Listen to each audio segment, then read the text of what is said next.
Madame, Monsieur, bonjour. Bienvenue dans votre journal dont voici les principaux titres. Les autorités burkinabées lancent un appel à la population pour retrouver plusieurs personnes accusées d'association de malfaiteurs en relation avec une entreprise terroriste. Parmi les personnes recherchées figurent plusieurs personnalités bien connues du public burkinabé.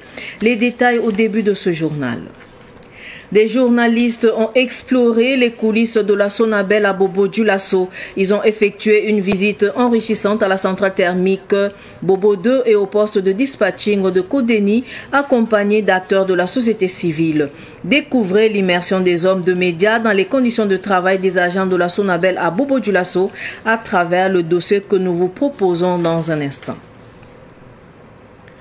Le ministère de la Sécurité a lancé ce jour un avis de recherche contre une trentaine de personnes pour association de malfaiteurs en relation avec une entreprise terroriste. Les détails avec Cynthia Zongran. Sur la liste des personnes activement recherchées par le ministère de la Sécurité pour association des malfaiteurs en relation avec une entreprise terroriste, figurent des visages bien connus du public burkinabé pour avoir occupé dans le passé des postes de responsabilité pour les uns et pour avoir fait parler d'eux sur les réseaux sociaux pour les autres. Il s'agit notamment pour les personnalités publiques de Newton Ahmed Bari, ancien président de la CENI, Aziz Diallo, ancien député maire de Dori, Roméo Woba, un radié de l'armée burkinabé, Abdoulaye Bari, ancien journaliste connu autrefois sur les plateaux télé. Pour les activistes, Naïm Touré, un repris de justice, Aminata Ouedraogo dit Aminata Racho, Meksin Somé, Ouma Koulibaly, Al-Hassan Bari. Le ministère de la Sécurité invite les Burkinabés ayant des informations sur ces personnes à les fournir aux forces de défense et de sécurité en appelant au numéro vert 199 10 10 17 16. Notons que parmi ces individus, d'autres avaient été cités dans une affaire de tentative de déstabilisation le 23 septembre dernier. Suite de ce journal, l'Association pour le leadership de la gente féminine a tenu samedi dernier son atelier sur les modèles féminins inspirants. Un atelier qui a pour objectif de renforcer la confiance en soi de 15 jeunes filles orphelines de guerre. Les détails avec Fidéline Bansé et Jamila Toussakana. L'association pour la promotion de la gente féminine réunit ici des filles qui ont perdu leurs parents dans la guerre pour les mettre en confiance et renforcer leur esprit de leadership. Cela passe par un système de mentoring mis en place par Leila Baro de l'association Gente Féminine et ses camarades. Nous avons organisé un atelier au profit de ces jeunes filles pour renforcer leur confiance en soi. Que faire pour renforcer leur confiance en soi? Nous avons fait venir des intervenants qui vont échanger avec ces enfants-là sur différentes thématiques telles que le leadership, l'autonomisation des femmes. Et nous allons également écouter ces enfants à travers des échanges. Et les enfants vont nous faire comprendre leur métier de rêve. Ils vont énumérer leur métier de rêve et en fonction, on va trouver des mentors pour ces enfants-là. Une occasion pour chaque enfant de présenter ses métiers de rêve. Pour Mariam Sanou, son rêve c'est d'être une avocate. Je voulais être avocate. On a participé à l'atelier. On nous a appris ce que c'est que le leader. On nous a dit de croire en nous. On nous a demandé nos métiers de rêve pour nous aider avec des mentors. À cet atelier, on nous a inculqué une valeur bien précise, la confiance en soi. Le capitaine Noël Ouedraogo, représentant du parrain, le chef d'état-major de l'armée de terre, salue l'initiative de l'association pour le leadership de la gente féminine. C'est une très bonne initiative et nous ne pouvons que féliciter l'association et de les exhorter à continuer à persévérer dans ce sens. Il faut dire que nous avons une structure au niveau des forces armées et une autre structure au plus haut niveau, au niveau de la présidence, qui œuvre pour accompagner les veuves et orphelins des militaires tombés au front. L'association pour le leadership de la gente féminine a formé au total 15 jeunes filles orphelines de guerre lors de ce séminaire atelier à Ouagadougou. Tout autre sujet à présent, le séminaire national des veuves s'est achevé après 4 jours de travaux sur l'autonomisation des femmes. Ce séminaire est une initiative de l'Association des servantes du Christ ASC. La cérémonie de clôture a eu lieu samedi dernier à Ouagadougou. Le compte rendu de Cynthia Zongana. Après 4 jours de travaux, la 6e édition du séminaire national de veuves, organisé par l'association des servantes du Christ ASC, a refermé ses portes. Placée sous le thème « Femme, fais de ta blessure une perle », cette rencontre a permis à 4300 veuves venues de plusieurs régions de s'outiller sur divers aspects de l'autonomisation économique et sociale des femmes. Dès le premier jour, nous avons fait formation des formateurs, c'est-à-dire formation des formatrices, où nous avons pris 2 femmes par région ecclésiastique pour que ces femmes-là partent former les veuves qui sont sur place dans les régions. Et le 2e jour, nous avons écouté les enseignements. Et le 3e jour, c'est un notaire et un juge qui est venu pour s'entretenir avec nous sur les patrimoines. Parmi les 4300 veuves ayant pris part à ce séminaire, Esther Zungrana qui témoigne des bénéfices qu'elle a tirés de ce séminaire. L'ASC nous a appris beaucoup de choses et ils nous ont enseigné. J'ai été très émue pour ce que nous avons appris ici et ce qu'on nous a appris. Vraiment, nous sommes tous dans la joie. Le ministre en charge de la formation professionnelle a quant à lui salué l'initiative qui s'inscrit dans la dynamique gouvernementale. Je voudrais donc féliciter ceux qui ont organisé cet événement, et plus précisément les ASC, les servantes du Christ. La formation professionnelle va leur permettre, une fois retournées chez elles, de pouvoir mener des activités génératrices de revenus et de pouvoir se prendre en charge. Et ça, c'est le cri du cœur et le slogan et toute la volonté du chef de l'État, le président du FASO, le capitaine Ibrahim Traoré. Au-delà des connaissances transmises, ce séminaire s'est également voulu un cadre de solidarité. En guise de soutien concret, chaque participante est repartie avec un sac de riz et des pains, symbole d'un accompagnement matériel pour alléger ne serait-ce qu'un instant le poids du quotidien selon le comité d'organisation. Direction Loubritenga, 30 maraîchers-culteurs désormais prêts et aptes à s'investir dans l'agroécologie. Ils ont reçu une formation sur les pratiques agroécologiques pendant 5 jours à Lumbila dans Loubritenga. C'est une initiative de l'association Yelemani. La cérémonie de clôture a eu lieu vendredi dernier à Lumbila au siège de l'association. Abdoulaye Kinda, reportage. Ils sont au nombre de 30 les maraîchers-culteurs qui ont pris part à cette formation de l'association Yelmani sur les techniques agroécologiques. Ils sont désormais aptes à produire bio et en quantité. Durant ces 5 jours de formation, nous les avons montré les techniques de production en agroécologie, notamment les enjeux sur la sémence paysanne et les techniques d'aménagement des sols en agroécologie, la fabrication des biopesticides et puis les produits et traitements phytosanitaires, la récupération des semences. Et puis, nous les avons montré notre banque de semences que nous avons inaugurée tout de suite à Yelemani. Cette formation, qui est la 3e du genre, a permis aux maraîchers-culteurs de prendre en compte dans leur démarche l'adaptation au changement climatique. C'est vraiment apprendre aux maraîchers à produire avec les techniques agroécologiques.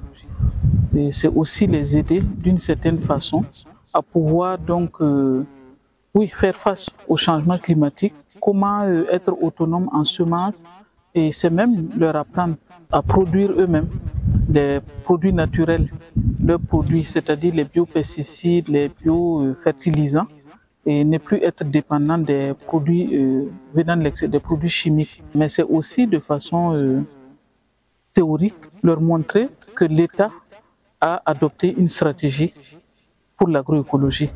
C'est vrai, petit à petit, une transition, mais qu'on s'oriente dans l'agroécologie parce que c'est la solution. Chaque maraîcher-culteur est réparti avec un lot de matériel pour pouvoir commencer sa production. Il s'agit de pulvérisateurs. On a aussi du compost de 100 kg par personne. On a aussi des fertilisants naturels et aussi des phytosanitaires, ce qu'on appelle les biopesticides naturels. Mais tout ça a été fabriqué aussi avec eux. Donc ils ont pu voir comment c'est fabriqué, ils peuvent le refaire à la maison. C'est aussi leur donner des attestations, même si c'est des cahiers de participants, même si c'est en français. Ils auront toujours un enfant, quelqu'un à côté, ils pourraient de temps en temps avec les images les aider pour qu'ils se rappellent des formations. Donc en dehors de ça, c'est l'écoulement. Ceux qui auront en tout cas commencé à produire directement, ils savent qu'ils peuvent ramener la production ici pour la transformation, pour la vente au niveau de Yelimani. Donc ça c'est assuré. Yelimani rachète la production. Donc je pense que c'est une façon solidaire de les appuyer. L'association Yelimani possède un centre de transformation agroalimentaire de tomates, oignons et piments basé à Lumbila, près de Ouagadougou. Place au dossier de cette édition. Après Ouagadougou, les hommes de médias se sont imprégnés des conditions de travail des agents de la Sonabel de Bobo-Dioulasso dans les Hauts-Bassins. Avec les acteurs de la société civile, ils se sont rendus à la centrale thermique Bobo 2 et au poste de dispatching de Kodeni. Fatih Sankara était de la partie. Tout comme à Ouagadougou, il n'y a pas de répit pour les agents de la Sonabel à Bobo-Dioulasso. Canicule oblige. À la centrale thermique Bobo 2, des efforts sont consentis pour assurer la fourniture en électricité du Grand Ouest. Malgré une puissance installée de 69 MW, la puissance exploitable n'est que 46 MW à cause de la vétusté des machines. 9 groupes électrogènes sont installés, dont le premier depuis 1987. À notre arrivée dans la salle des machines, des agents de la Sonabel s'attelaient à remettre sur pied le groupe 3 malgré les 65 degrés dans la salle. La centrale thermique Bobo 2 est l'une des plus importantes du pays. Elle contribue à 10% au réseau national interconnecté. Les équipes, en tout cas, ont travaillé durement dans des conditions en tout cas assez difficiles, comme vous l'avez vu dans la salle des machines lorsque vous l'avez traversée, pour pouvoir remettre les groupes en service, notamment le groupe 6 qui était en entretien de 36 000 heures. C'est un entretien de grande majeur, pratiquement une révision générale.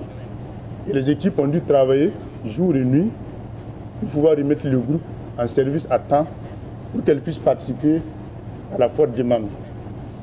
Donc, en même temps, on s'est passé pour encourager les agents qui ont travaillé vraiment dans des conditions très difficiles, assez sévères, pour pouvoir remettre les équipements en service et porter effectivement les encouragements de la direction générale pour les agents qui ont vraiment mouillé le maillot pour qu'on puisse atteindre les objectifs.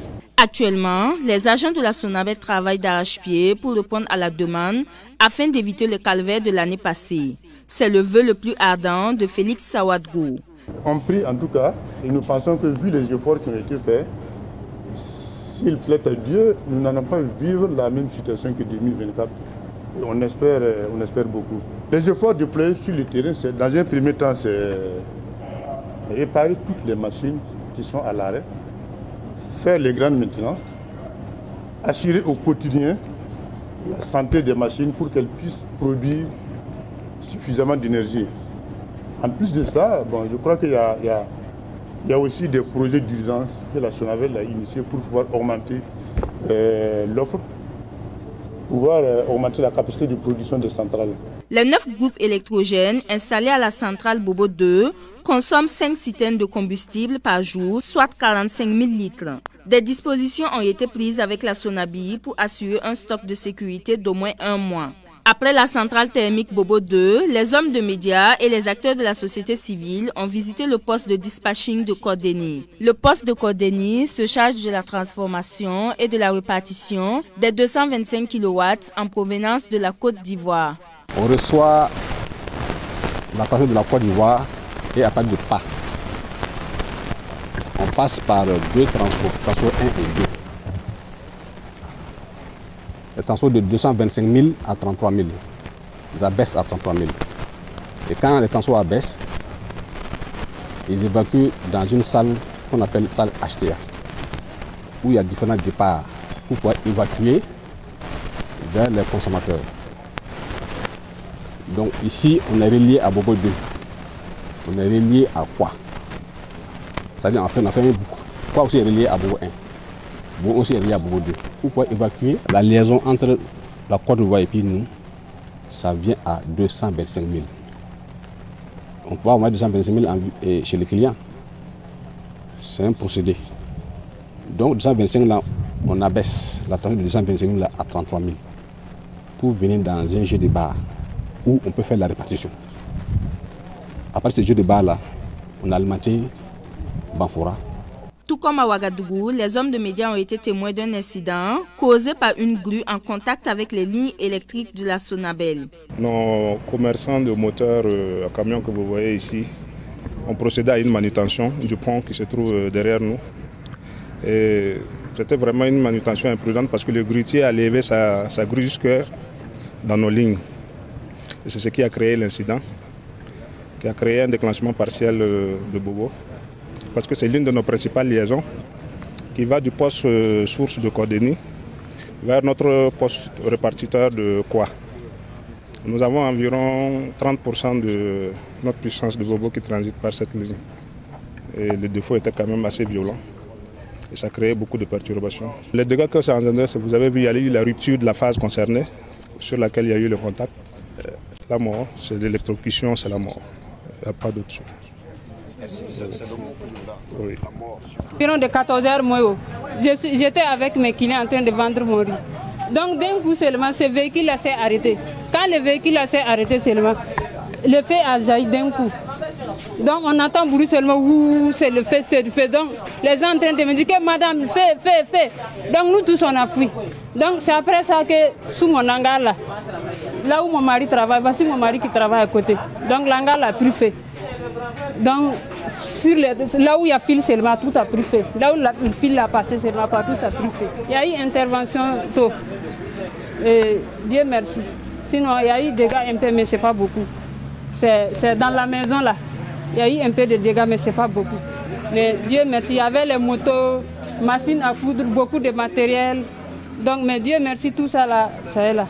Une fois de plus, la Sonabel invite ses abonnés à plus de prudence et à plus de coopération afin d'éviter les incidents touchant à ces installations.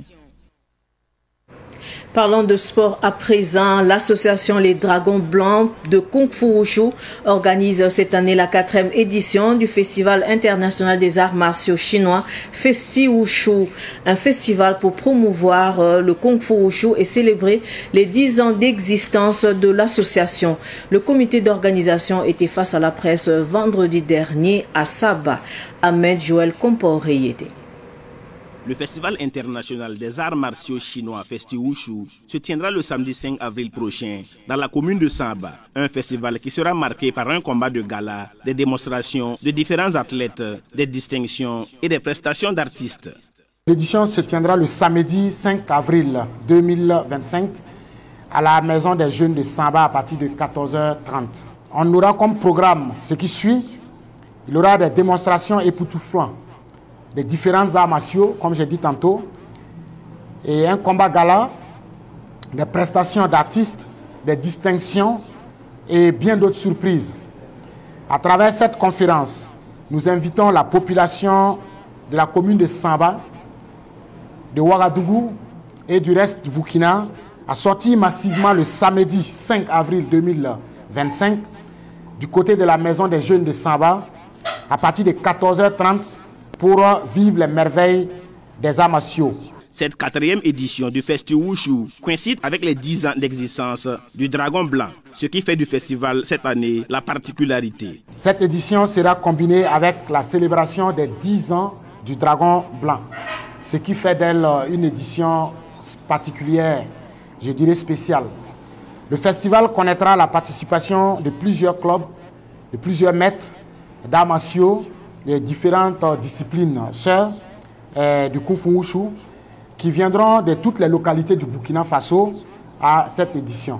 Le Festival international des arts martiaux chinois Festi Wushu, qui aura lieu le samedi 5 avril prochain, connaîtra la participation de pays invités comme la Côte d'Ivoire, le Togo, le Mali et le Niger. Sport toujours, le bureau exécutif de la Fédération burkinabé de football FBF a dressé vendredi dernier le bilan de ces 6 premiers mois d'activité. Un bilan que le président de la FBF, Oumarou Sawadogo, juge satisfaisant. Un devoir de redevabilité suivi par Ruben Wilson Kodjo. Le décor ainsi planté, le président du comité exécutif de la Fédération burkinabé de football décline quelques activités menées durant les 6 mois d'exercice. Le renforcement des capacités des athlètes burkinabés reste s'inscrit de nos priorités majeures. Ce n'est qu'avec des compétences accrues et une gestion professionnelle que nous pourrons espérer élever le niveau de notre football. Nous avons organisé des sessions de formation au président et secrétaire général des responsables financiers de Ligue et Club en gestion administrative et financière à Bobo de la Soya. Nous avons réorganisé les procédures administratives et financières à la FPF pour plus d'efficacité dans l'action et la transparence dans la gestion. Qu'en est-il pour le football féminin? Nous avons mis en place aussi une stratégie pour le football féminin. Et nous sommes là-dessus. Et je vous avoue que la DG de Orange a promis spécialement de nous aider au niveau du football féminin. Nous avons même fait une requête pour demander des bourses pour le football féminin. Notons que Oumarou Sawadogo occupe également le poste du vice-président de la zone Ouest B de l'UFOA. Ainsi s'achève ce journal. Merci de rester fidèle au programme de Savane TV. Au revoir.